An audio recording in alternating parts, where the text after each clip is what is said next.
Mabilis ang update mga tol. Nonito Donaire nagbigay ng prediction kay Manny Pacquiao versus Barrios. Nagbigay din siya ng prediction kay Canelo versus Crawford. Narito ang buong payag ni Donaire mula sa fighttype.com. Sabi ni Donaire, matangkad si Barrios at matibay siya.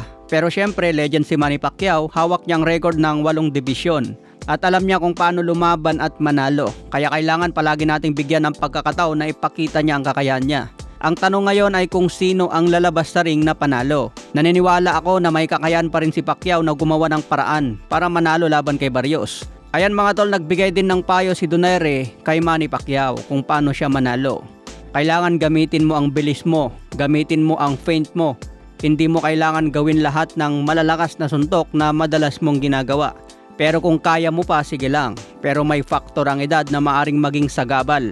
Naniniwala ako na kung gagamit siya ng feint at yung in and out na galaw niya, pwedeng lumamang siya kay Barrios.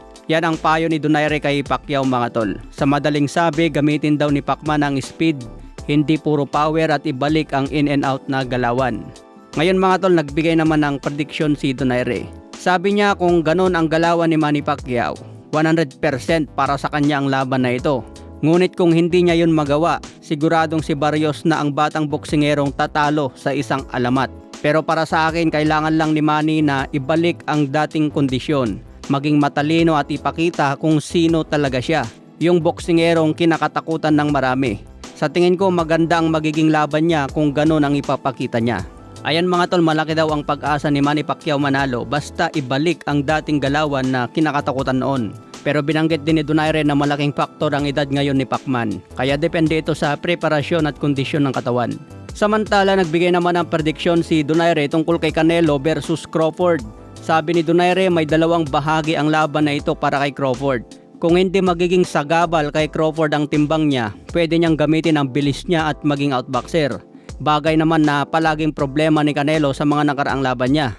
Kung hindi sagabal kay Crawford ang timbang at mabilis pa rin siya, posible siyang manalo. Pero kung makakapekto sa kanya ang mabigat na timbang at sobrang bagal na, doon naman makakapasok si Canelo at makapagpatama na ng malalakas na suntok. Kaya titignan natin kung paano yan maglalaro. Ayan mga tol ang buong payag ni Donaire. Sa iba pang balita, Tyson Fury muling babalik sa 2026 at labanan si Alexander Usyk. Ayon mismo sa payag ni Tyson Fury, April 18, 2026 trilogy kay Usyk. Ito rin ang sinabi ni Turki Al-Sheikh ng Saudi Arabia. Kinausap daw si Tyson Fury para muling babalik sa ring. Hindi naman papayag si Fury na lumaban ulit kung maliit ang bayad. Kaya sigurado inoferan ito ng malaki kaya pumayag na babalik matapos magretiro.